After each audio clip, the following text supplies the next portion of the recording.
Bagong guardians! Ayos na ba kayo? Sigurado kayo ha? Una sa lahat, bago ko batiin ang ating mga opisyalis na nandito ngayon, gusto namin ipaabot mula sa pamunuan ng UGP ang taos-pusong pasasalamat at ngayong araw na to ay nagkita-kita po tayo dito sa Bustos, Bulacan. Mabuhay ang mga Bulakenyong guardians! Maraming salamat po sa inyo sa likod ng katatapos lang po ang baha mula po sa mga malalayong lugar, iba't ibang bayan na nandito po ngayon. Kami po ay nagpapasalamat at nagkita-kita po tayo para sa isang mahalagang pagtitipon dito sa buong probinsya ng Bulacan. So bago po ako magsimula sa aking sasabihin, gusto po munang batiin ng ating mga nandito po sa ating harapan. Saan ako magsisimula?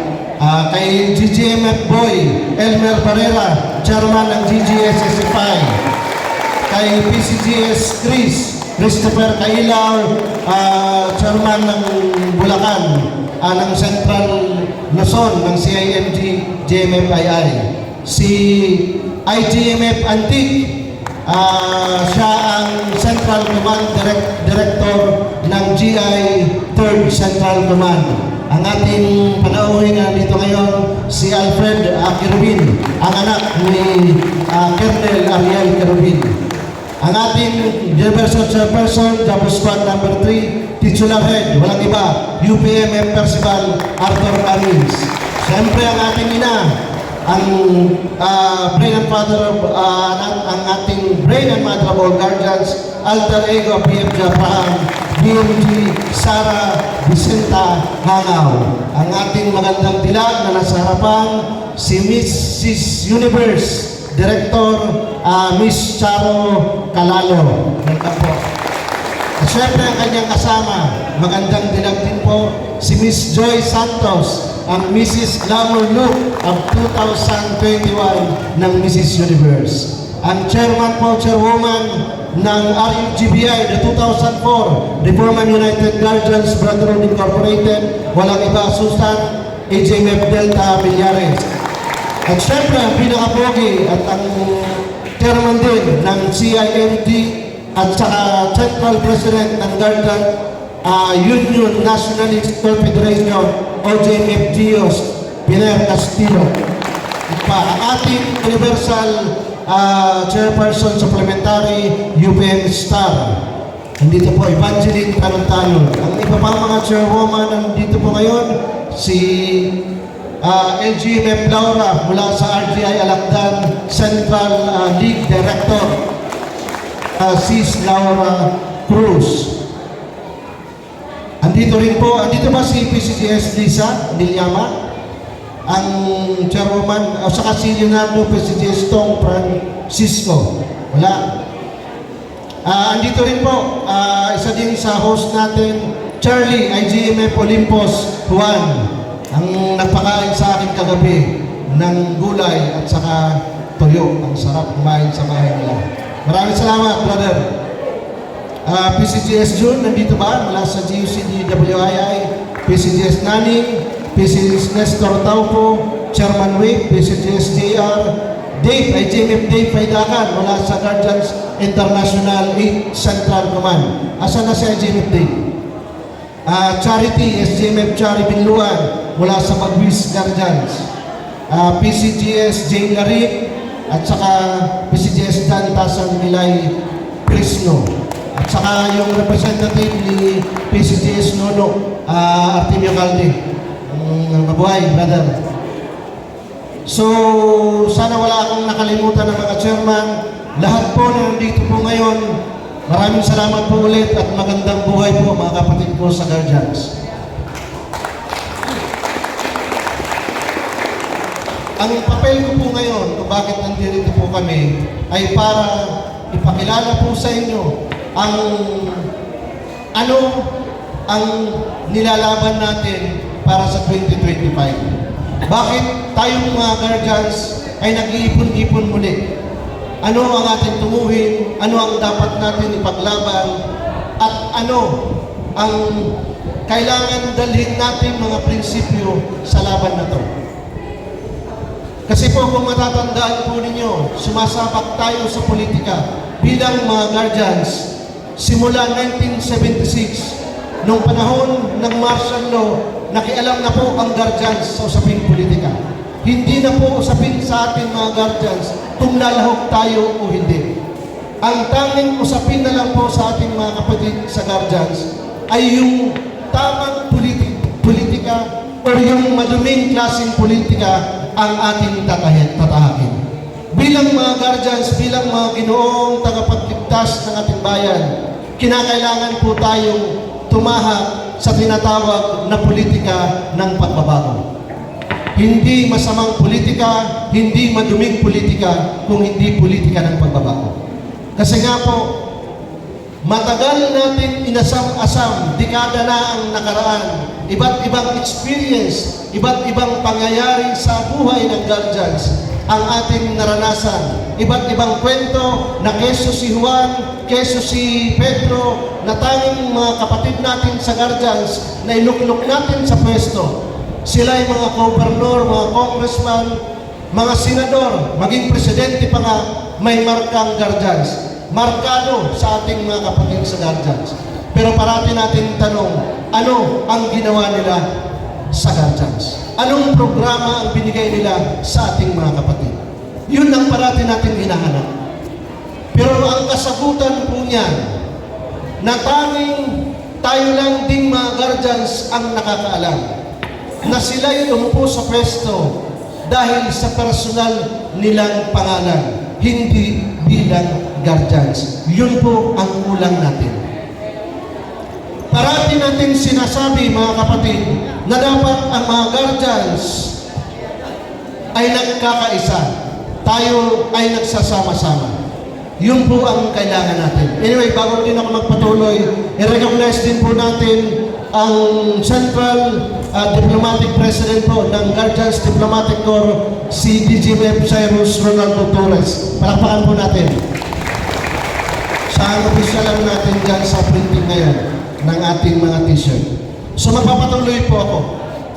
Ang kinakailangan po natin sa ngayon ay maintindihan natin na bakit hindi tayo nagkakaroon ng ganap or full unification pagdating sa guardians.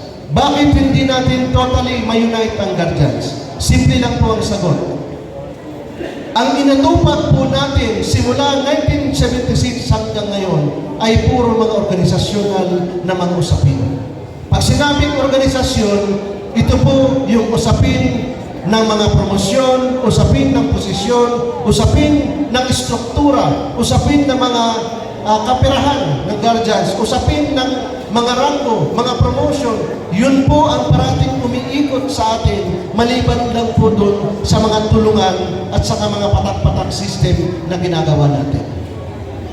Kapag ang usapin at mga konbensyon, mga asembleya ang pinapatawag, na ang usapin, sino ang mamumuno, tayong lahat ay hindi natutugma dun sa pagkakaisa ngayon. Ayaw po natin parati ang usapin na kung magkakaisa sa guardians, sino daw ang mamumuno. Tama di ba? Gagalit na sa akin. Kapag ang usapin ng pagkakaisa sa guardian, sino ang tanong, mahirap sagutin yan dahil lahat gustong mamuno. Totoo po yan. Lahat sa guardians, lahat ng mga chairman, lahat ng mga matatagal sa guardians, parating usapin sino ang mamumuno. Pwede bang baguhin natin ang tanong sa ngayon? Saan nga ba tayo patungo? Para kanino nga ba ang guardians? Sagutin po ninyo ako. Para kanino po ba tayong mga guardians? Tayong mga markado, nung una tayong minarkahan, anong unang tumatak sa atin nung tayo'y binibigyan ng orientasyon? Hindi po ba sinabi sa atin na tayong mga guardians ay para sa ating bansa at para sa ating lipunan? Di po ba?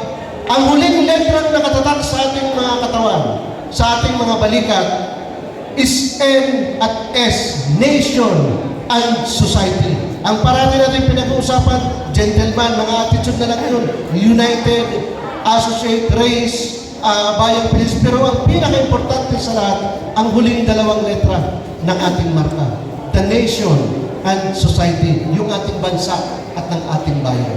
Kung lahat tayong mga kapatid sa Guardians, ang ating direksyon ay para sa bansa at para sa bayan, wala pong awayan sa Guardians. Bakit? Dahil sino man sa atin, kung bukal sa ating puso't isipan, na bilang kapatid sa Guardians, ang tanging layunin natin ay tumulong sa kapwa at tulungan ang ating kapatiran at ipagtanggol ang ating bayan. Walang maghahangad sa atin ng mga posisyon, ranggo, o kung ano paman, dahil ito'y tunay na pagserbisyo sa taong bayan. Hindi kinakailangan mataas ang ranggo mo, hindi kinakailangan mataas ang posisyon mo. Ang kinakailangan, yung puso, isip at gawa mo para sa kapatirang Guardians at para sa ating mga komunidad. Tama, di ba? Yan dapat ang ating layunin. Ang Guardians sa ngayon ay hindi na lamang para sa sarili natin. Ang Guardians sa ngayon ay para sa ating bansa at ng ating mga komunidad. Yun po ang sinasabi sa atin. Basahin niyo po paulit-ulit ang libro ni B.F.J. Abraham. Marami niyang sinusulat doon, naka-indicate sa kanyang mga libro. It is the Guardians that will intervene in the affairs of the government para mabantayan po natin ang ating gobyerno. Because the government is supposed to be the instrument of the people, not the other way around, na ang people ang instrumento ng gobyerno. The people, taong bayan ang gumagawa ng gobyerno at tayong nagluluklok kung sino ang nandyan sa loob ng gobyerno. Bear that in mind. Kasi kung hindi na ginagampanan ng isang gobyerno ang kanyang responsibilidad sa kanyang mamamayan, responsibilidad na yun ng mamamayan, lalong-lalo na ang mga Guardians na makialam on the affairs of the government. Yan ang tama.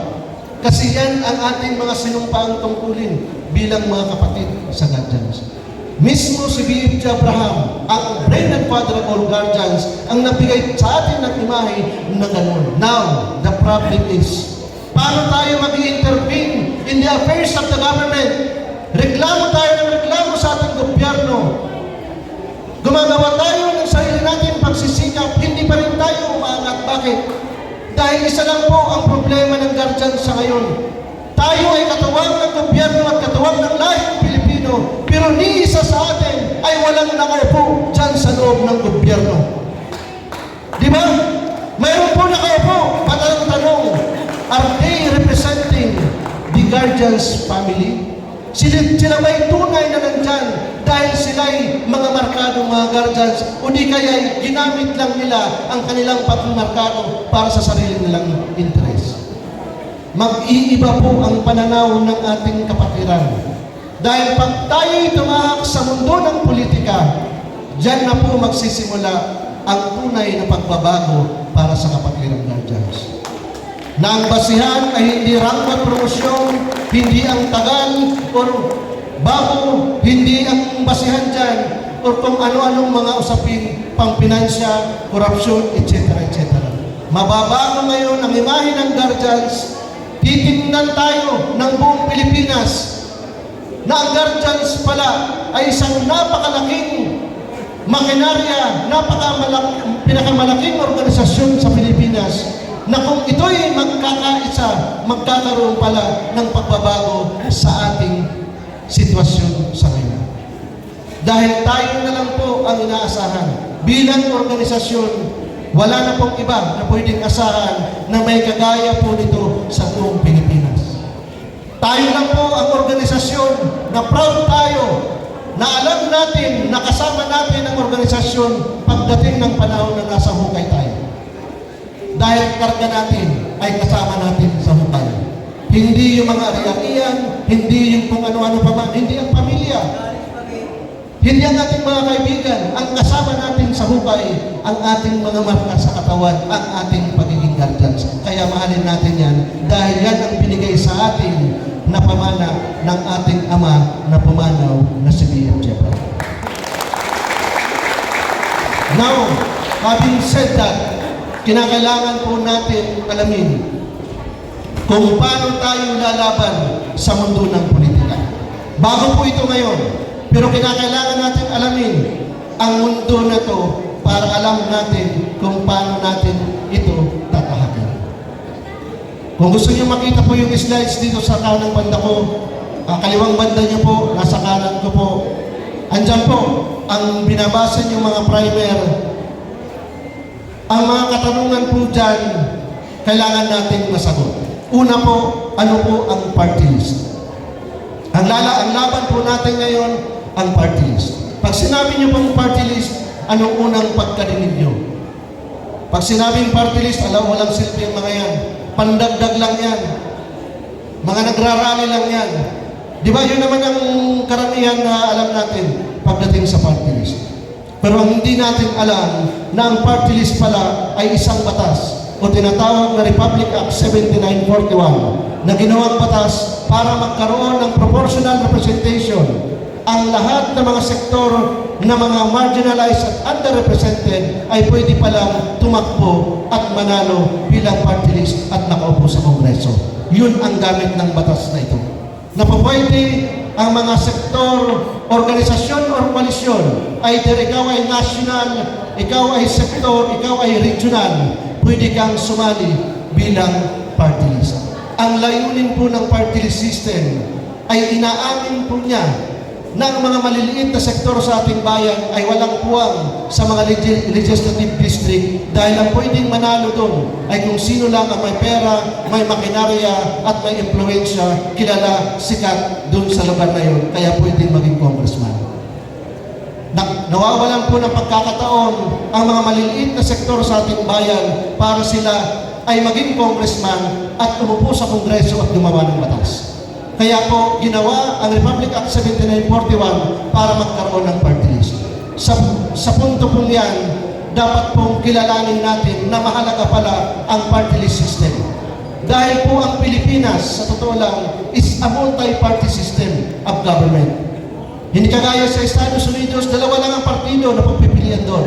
It's either the Republican or Democrats. Dalawang partido lang. Pero dito sa Pilipinas, is a multi-party system dahil kinikilala ang totoong demokrasya. Kaya sa konting tsansa na ito, para sa mga maliliit na sektor, kailangan nilang pasukin ang party list system.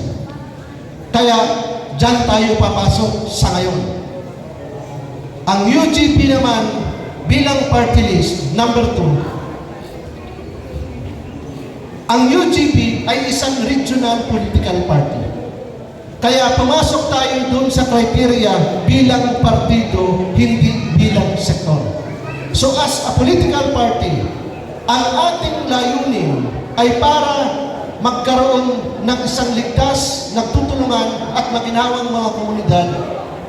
Yung vision na to, yung pangarap na to, ito ang pangarap natin bilang isang partido at bilang isang organisasyon. Kaligtasan ng publiko, yung nagtutulungan at may maginhawang mga komunidad. It's a vision na ang prinsipyo na mangibabaw sa atin ang konsepto po ng walang iwanan. Alam niyo po ba kung anong walang iwanan? Narinig niyo po yan, ang konsepto ng walang iwanan. Anong ibig sabihin? Walang iwanan hanggang sa huling patak ng ating dugo. Yan ang konsepto ng Guardians. Ito rin ang prinsipyo na dinadala natin sa UGP party list. Ang konsepto ng walang iwanan. Walang dapat maiwan sa pag-unlad ng ating lipunan. Wala tayong iiwanan mula sa mga kapatid natin, lahat ng mga markado ng Guardians, kasama ang pamilya, kasama ang komunidad, mga kapitbahay, yung ating mga kaibigan, isama natin sa laban ng UGP. Dahil laban po ito ng Guardians, pamilya at bayan. Kaya ang konsepto, pag sinabing walang iwanan, walang tayong iiwan. Ano man ang iyong paninindigan, ano man ang iyong political affiliation, edad, kasarian, katayuan sa buhay, saan ka man lugar naninirahan, ikaw ay pwedeng dalhin sa prinsipyo ng walang iwanan ng UGP. Dahil pinili natin ang ganong paniniwala dahil sa totoo lang, ang UGP, tayong mga guardians, ay iba't ibang sektor na nandito sa ating lipunan. Luzon, Visayas, Mindanao, at maging sa ibayong dagat, mayroon pong guardians. Kaya yan po ang konsepto na bibitbitin ng UGP party list. Next, anong sunod na tanong? Sino ang nirepresentahan ng UGP party list? Wala pong particular na sektor tayong nirepresentahan. Kasi po tayo ay isang political party. Lahat po ng sektor na meron tayo ay kailangan nating representahan sa guardians. Sa UGP party list, bilang tagapagtaguyod ng bayan, ang pagbibigay po ng serbisyo ay wala pong dapat pinipili. Di po ba? Kaya wala po tayong dapat representahan na particular na sektor. Unang-una po, ang mga serbisyong panlipunan, kagaya ng kalusugan, mga ayuda, etc., kinakailangan po yan, accessible siya para sa lahat. Ano po nangyayari sa atin? Alam niyo po ba yan? May tupad, may AX, may AKAP, ano pang iba't ibang mga pangalan. Pero isa lang po yan, ayuda ang tawag po doon. Bakit nagkakaroon ng ayuda? Pag sinabi mong ayuda, it's an immediate relief. Alam po ng ating pamalaan ng mga Pilipino ay nagugutom. Kaya kinakailangan ng immediate relief para may bangon tayo sa kumunoy ng kahirapan at makaisa man tayo sa ating gutom at makapagtrabaho ulit. Pero alam niyo po ba, mga kapatid, na hindi po lahat nakakatanggap ng ayuda? Lahat po ba ng guardians nakakatanggap kayo ng ayuda? Ha? Ibig sabihin, hindi kayo kasama doon sa listahan. Yun ang problema. Ito yung sinasabi po natin. Ang pondo po ng ating bayan, ng Congress, ay umabot ng 5.3 trillion of pesos. Pag sinabi mong trillion, ilang milyon yan? Napakaraming milyon yan. Ang trillion po, ikukumpara mo sa budget ng gobyerno sa populasyon ng Pilipinas, umabot lang po tayo ng 120 million mula bata hanggang matanda. Yan po ang populasyon ng ating bansa. Pag sinabi ng populasyon, iyan tayo lahat. So kung 120 million tayo, kahit pa magbigay ng ayuda sa loob ng isang taon, na ang budget bawat isang tao ay tig-1 milyon, ang 5.3 trillion ay kunti lang po ang bawas niyan. 120 million lang po ang mababawas. Sabihin natin na ang ayuda sa bawat Pilipino ay 1 milyon. Pero ang tanong, binigyan tayo ng 10,000, pagdating dun sa coordinator, babawasan pa kasi meron daw porsyento si coordinator. 5,000 sa kanya, 5,000 din sa'yo. Kawawang bata ka, 5,000 lang ang napunta sa bulsa mo, samantalang sila, ilang 5,000 ang inunan din nila. Mga mahihirap na nga, ginawan pa ng kalukuhan ng ibang mga leader natin. Yan ang problema ng ganong klaseng sistema. Kasi kung lahat ng mga Pilipino ay mayroon sana ayuda, di bali na lang na sinabi ng isang mayaman, isang negosyante, wag mo na akong bigyan ng ayuda, okay na ako, kaya ko ng sarili ko, okay lang.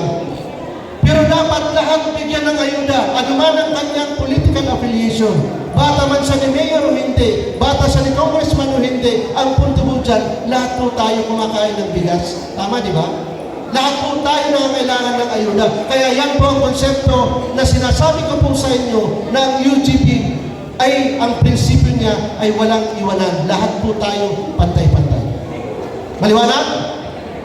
Okay. Para sa susunod po, alam po natin kung paano tayo titindig sa iba pong gustong paliwanagan natin patungkol sa UGP. Ano ang ating mga particular na layunin?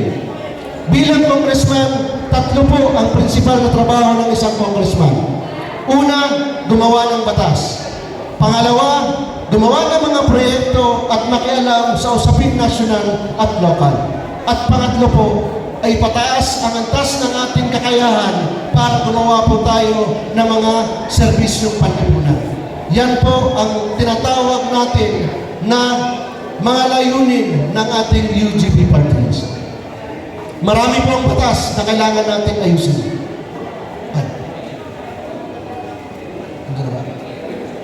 Marami po tayong mga batas na kailangan natin ayusin.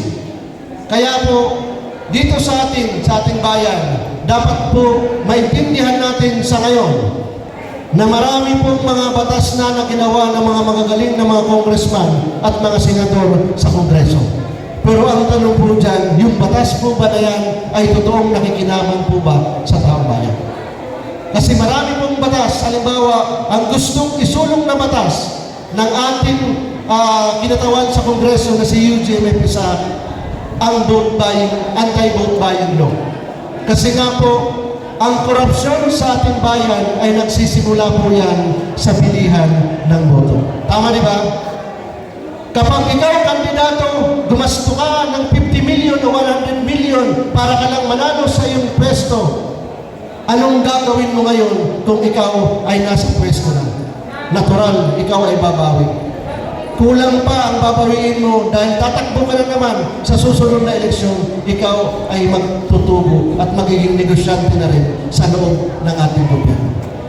Ganong kalakaran, pondo ng bayan, pondo ng taong bayan, buwis ng taong bayan, ang kailangan na nasa disposal ng kung sinong politiko na nakaupo sa ating pwesto. Kaya nga po ang Pilipinas, simula nung nagsimula ang eleksyon sa ating bansa, nagkaroon ng vote buying, hindi na natapos ang mga usapin ng korupsyon. Dahil dun po ang punot dulo ng lahat, nandun po sa vote buying. Yan po ang bubusisiin na partikular na batas ng ating magiging kinatawan sa Kongreso ang patungkol sa vote buying. Marami pa pong iba patungkol sa edukasyon, mga isyu ng mga magtataka, pagdating sa usapin ng pagkain, bigas, at kung ano-ano pa sa agrikultura ay kailangan din po pag-alaman ng ating magiging kinatawan sa Kongreso. Ano po ba ang mga programa na gustong isulong ngayon ng UGB party list? Patingin po doon, ang tawag po dyan ay health program. Health, education, livelihood, and peace. Pag sinabi mong health, ito po ay kalusugan. Pag sinabing edukasyon, ito po ay scholarship sa mga bata. Pagdating po sa livelihood, ito po ay kabuhayan ng mga chapters po natin. At pagdating po sa peace o kapayapaan, yun po ang paninindigan natin. Kaya mayroon po tayo doon sa likod na malaking tarpaulin, Notuar Bilang Peace. Gusto niyo po ba ng gera? Ha? Gusto niyo ng gera sa Pilipinas? Ayaw. Ang mga guardians, tayong mga Pilipino, ayaw na natin ng gera. Gusto natin ng pangmatagalang kapayapaan. Kaya ito po ang isa sa dinadala din na programa ng ating UGB party list. Isipin niyo po, ang gusto pong priority ng ating magiging kinatawan sa Kongreso ay ang kalusugan. Bakit? Dahil ang buhay ng guardians, simula noon, pag mayroong kapatid tayong namamatay o di kaya na hospital, na aksidente, na nagkasakit, lahat po tayo apektado. Hindi lang po ang isang branch. Kinakailangan po magtulong-tulong ang lahat ng guardians dahil yan po ay kapatid. Ang problema po natin, para pareho po tayong mga mahihirap sa buhay. Kaya, ang naiipon nating tulong para sa ating mga kapatid ay kakarampot lang din po. Kaya hindi po yan masusustinin. Kahit sino pong mga branches ang magkaroon ng malaking organisasyon, hindi po natin masusustinin ang maliit na pondo ng bawat branch po natin. Kaya po ang layunin po natin na magkaroon tayo ng kinatawan sa Kongreso, kahit papano, mayroon po doon 150 million a year ng isang congressman. Isipin po natin, nagkaroon tayo ng organisasyon sa guardians, wala tayong hininging pera mula sa ating pamahalaan, sarili nating pagsisikap kung bakit narating natin ang ganitong karaming mga membro. Ano pa kaya ang itsura ng guardians kapag mayroon tayong 150 million every year sa loob ng gobyerno. Ang gagawin po ngayon ni UGMF sa simple lang. Sa programa pong pangkalusugan, ang gagawin niya po, ang pera na yan, ahati-hatiin niya sa bawat rehiyon. Ilan ang rehiyon sa buong Pilipinas, bibigyan niya ng kitsa 10 milyon. Yung bawat probinsya, bigyan ng 5 milyon. Para si guardians, kapag nagkasakit na ospital, ang ipapakita lang po niya yung letter of guarantee at saka yung ID niya sa UGP. Sa guardians na ID man yan, sa UGP party list na ID man yan, pasok siya sa ospital, wala siyang babayaran, lahat kasi sasagutin na ng UGP.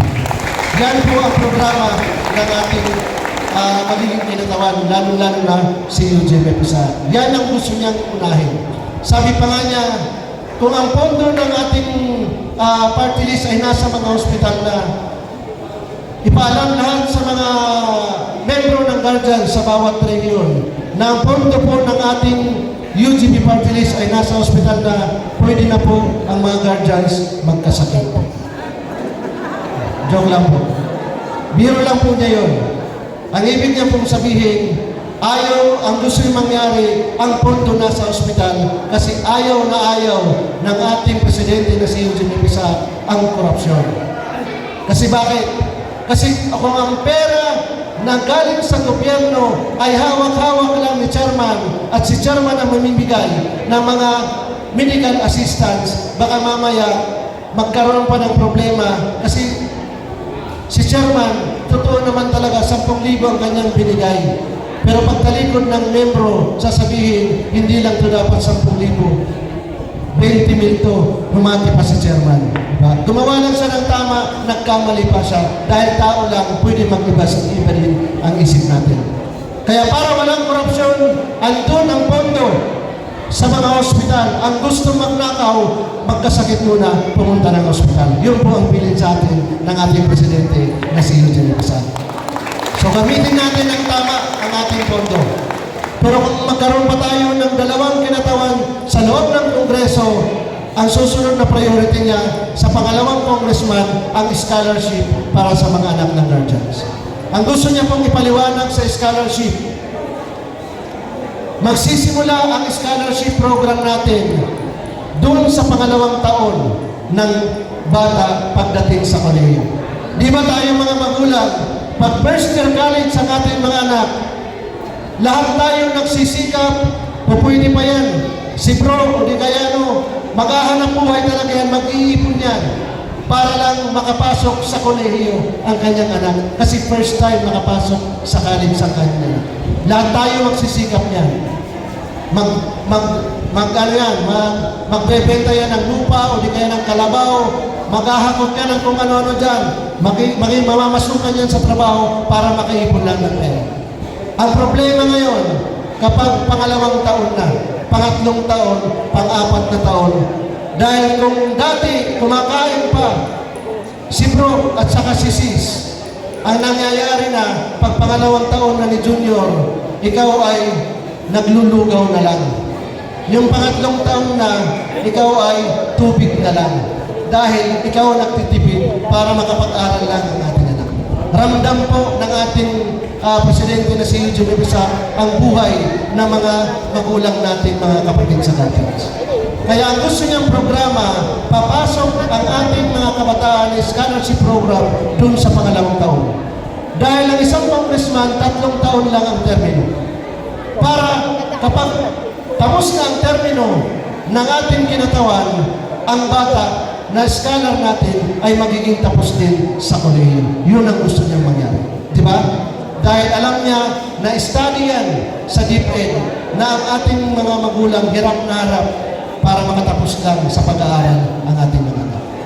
So mangyayari po dyan, kung ilan ang ibigay po sa atin, halimbawa, bigyan tayo ng 10,000 mga scholarship na makuha natin sa gobyerno, hati-hatiin po natin yan kung saan mga branches ng guardians ang kinakailangan po ng scholarship program.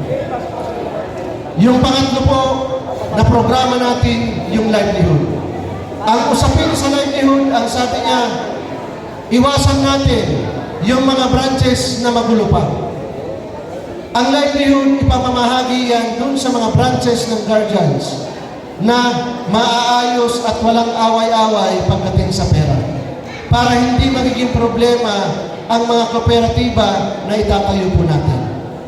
Totoo naman po yan, na minsan may pondo po tayo na ginawang livelihood.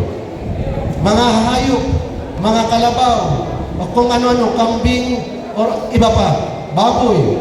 Pero nagiging problema, pagdating ng mga anniversary, dinideklara na nagkakasakit na daw ang mga baboy, kaya kailangan ng katayin dahil anniversary. Kaya nauubos ang pondo, nawawala tuloy ang kooperatiba. Tama, di ba? Ang gusto niya mangyari, maging maayos ang sistema ng ating mga branches. Kapag nag-aaway at parating sinisingil at hinihingan ng audit report si Tresurera, may problema, di ba? So, kinakailangan yung transparency. Dahil mga kapatid, hindi na lang ito pera ng ating organisasyon. Ang pera na to manggagaling na sa taong bayan. Kaya dapat tayong maging responsibly pagdating sa pera na yan dahil milyon-milyon na ang pinag-uusapan pag tayo nasa loob ng Kongreso. Sana ngayon pa lang magtulungan tayo. Ayusin natin ang ating mga organisasyon, bawat branches, para pag nasa Kongreso na ang ating kinatawan, magiging maayos na po lang. Yan po ang mga programa ng mga priority programs. Pero sa totoo lang, marami pong nakalista po dyan. Kasi mga idea yan na po pwedeng gawin po natin sa iba't ibang mga sitwasyon at pagkakataon. Pero yung tatlong mga programa na yan ang magiging mahalaga para sa pag-upo ng ating kinatawan sa Kongreso. Yan po kung isa lang po ang makaupo. Pero kapag nagkaroon ng dalawang kinatawan at nagkaroon ng tatlong kinatawan, asahan niyo po, mas malaking tulong ang pwede natin mapamahagi sa lahat ng branches ng guardians. Okay? Mga kapatid, ito po ang sinasabi po namin. Ang ating pagpanalo ay nakadepende po yan sa atin. Ang pagtulong po natin kapag nasa loob ng Kongreso, nakadepende po yan din sa kontribusyon po natin. Malalaman at malalaman po natin saang mga lugar nagkaroon po ng boto ang UGB party list. Kasi nga po, high-tech na po tayo ngayon. Kaya nating alamin na yung lugar na yan, kilala natin kung sino ang founder dyan, ang boto niya, ang membro niya dyan, ay umaabot ng 50, pero pagdating ng araw ng halalan, ang boto lang dyan ay iisa lang po. Ibig sabihin, boto lang yun ni founder, hindi boto yun ng lahat ng kanyang membro. Di ba? So malalaman at malalaman po natin ang magiging resulta ng halalan sa 2025. Kaya ang inihiling po natin sa bawat isa, sa lahat ng mga branches na nandito, ideklara po natin kung ilan ang talagang kaya natin i-contribute pagdating sa laban ng May 2025. Yun lang po. Kaya doon po tayo magtutulungan. Ang iba pong mga kaalaman po natin na nandyan po pagdating sa ating primer, yung mga sinusulong na batas, ano pa nandyan? Yung mga sinusulong na batas, ano yan? 3 centers of democracy. Number 7 po, ito ang pinakamahalaga na kailangan kong talakayin po sa inyo.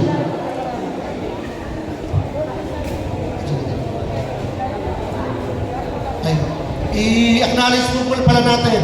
Nandito na po ang ating Honorable Captain ng Barangay Gatakti Bustos, Bulacan, Kapitan Marcelo Telo Alarcis. Maraming salamat po, Kap. Mamaya po, bigyan natin ng pagkakataon si Kapitan para makapagbigay po din ng mensahe sa atin. So, tuloy ko na lang po. Kunti na lang po ito. Ang tanong po na ang UGB po ba ay party list ng mga guardians? Ang sinasabi po sa atin at tinatanong po sa atin, natotoo po ba na ang UGB ay party list ng mga guardians? Ibabalik ko po sa inyo ang tanong, naniniwala po ba kayo ng UGP party list ay party list ng mga guardians? Naniniwala po ba kayo na ito po ang party list ng mga guardians? Ang UGP po ay union ng mga gabay ng bayan.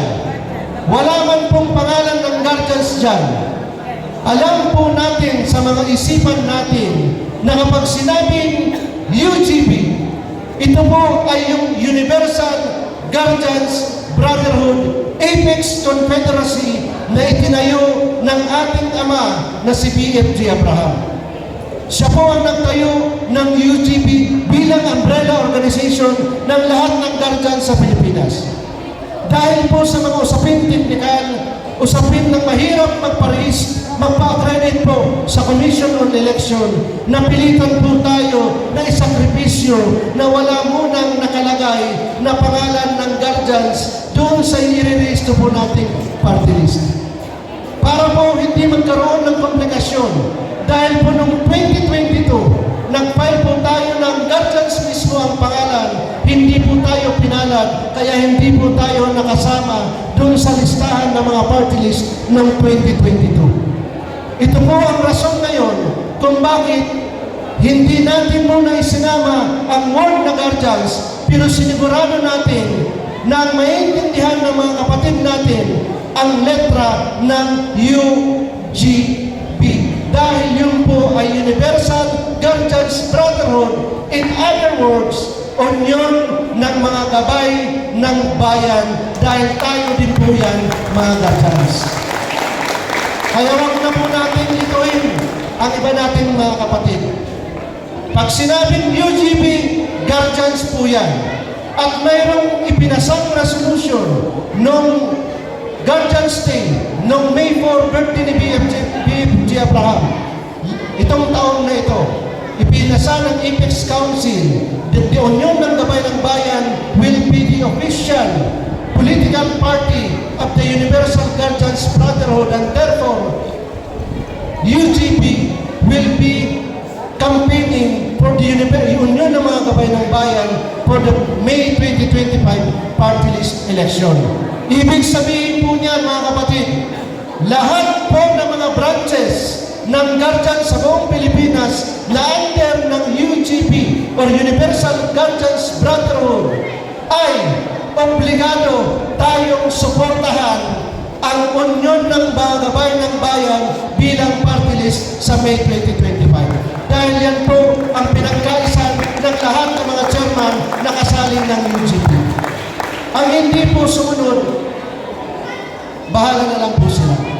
Pero ang gusto po natin sabihin dito, it is a legitimate call and decision of the UGB Apex Confederacy. Dahil simple lang naman po, huwag na rin po natin lituhin na ang ating magiging first nominee at magiging kinatawan natin at magiging congressman natin at magre-represent sa atin ay walang iba kung hindi ang anak na iniwanan ni BFG Abraham na si UGM Pisa, at tatawagin natin siyang Congressman Melvin UGM Pisa Montapay by May 2025. I-claim na po natin yan dahil sigurado na po ang ating panalo. Sabi pa nga niya, pag hindi tayo natalo ay sigurado tayong panalo. Tama, di ba? Dalawa lang naman yan. It's either manalo ka or matalo ka. Pero this time, mga kapatid, hindi tayo matatalo dahil ngayong May 2025, kahit ano mangyari, pipilitin natin, tayo talaga ang mananalo. Kung kaya pa po natin, isa, dalawa, tatlong kinatawan, gawin po natin yan. Dahil ang isang kinatawan po, ang kailangan lang po is 250,000 votes. RGI Alacdan pa lang po yan, kasama si Sis Laura. 200,010 na po ang membro ng RGI Alacdan na ID holder. Ako po ang Secretary General po ng RGI Alacdan. Hawak ko po ang record ng 200,000 members ng RGI Alacdan. One seat na po yun, hindi pa kasama ang pamilya. Ngayon, buong UGB ang pinag-uusapan. Universal Guardians Brotherhood, iba't ibang mga branches ng Guardians, 300 branches of Guardians, 44 Central Confederation, mga pillars, clusters, command, iba't iba sa buong Pilipinas at maging iba yung dagat kung kaya natin 2 seat, gawin po natin, abutin natin ang 800,000 na boto. Pag nakuha natin yan, dalawang kinatawan. O kung hindi pa kayo kontento, gawin nyo ng 1.3 million votes. Siguradong 3 kinatawan yan sa Kongreso. At number 1, number 2, number 3 tayo ng party list sa buong Pilipinas. Kaya ba naman ang Guardians? Siguraduhin nyo, dito sa Bulacan, maraming Guardians. Kailangan lang buhayin natin ang mga puso't diwa nila at ipakilala sa kanila na tayo ang totoong Guardians ngayon. Ang mga kapatid natin na mga mayor, mga congressman, mga gobernador, kilala nila ang Guardians sa matagal na panahon. Tumutulong tayo sa kanila na wala tayong hinihinging anumang kapalit. Ang gusto na lang natin mangyari this time, pwede bang pagbigyan na nila naman this time by 2025, tayong mga Guardians naman, para sa party list lang, boto natin para sa sarili natin kapatiran. Kaya po ba natin gawin yan? Siguraduhin nyo ha. Baka mamaya sabihin sa inyo ni Mayor o di kaya ni Congressman, ang party list po natin ay Uhaw Party List. Nakalimutan niyo po na markado pala kayo, nandun kayo sa Uhaw Party List. Dahil sa Uhaw Party List, mayroong punto, may pera doon na binibigay, may nakasako pa, may mga balot pang binibigay. Huwag niyo pong kalimutan. Dahil ang laban po ngayon ay laban to ng prinsipyo at ng pera. Pagdating ng panahon, pagdating ng araw, isipin po natin yan. Dahil sa ngayon po, maganda pa ang ating usapan. Pero pag palapit na ng palapit ang halalan, minsan nagkakalimutan na po. Totoo po yan. Dahil ikaw ay matagal na panahon, ay kaibigan mo rin naman ang mga politiko. Pero matagal din panahon, ikaw ang Guardians. Ngayon ang panahon para ikaw ay mamili. Yung sa Guardians po ba? Or yung pinapabuto sa akin ng mga kaibigan kong politiko? Kayo po ang bahala dyan. Ibibigay ko sa inyo yan. Pero ito lang ang sasabihin ko.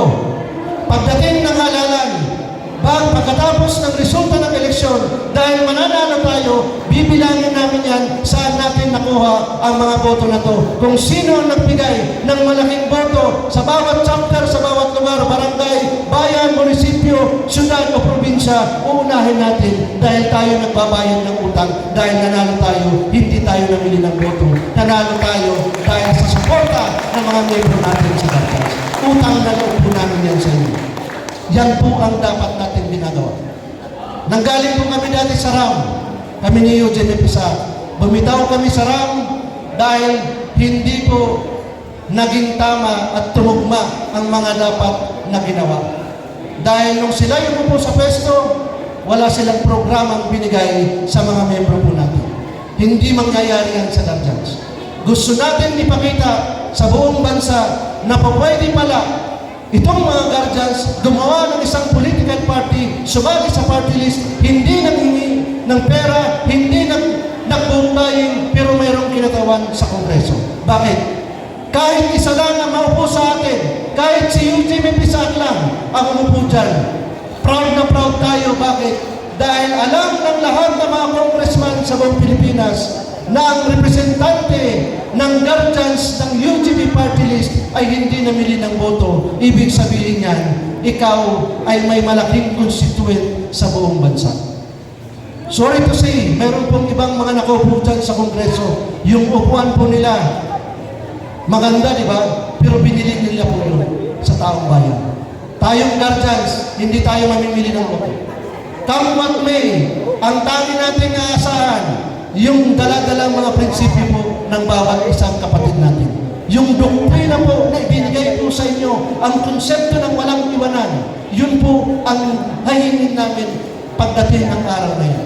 Sabi ni Eugene Pisa sa mga kapatid, pagdating sa araw ng halalan, isa lang ang isipin nyo, tumingala muna kayo, paghawak nyo ng ballpen nyo, bago kayo pumunta dun sa balutan nyo, tingnan nyo yung mga marka sa iyong mga kamay.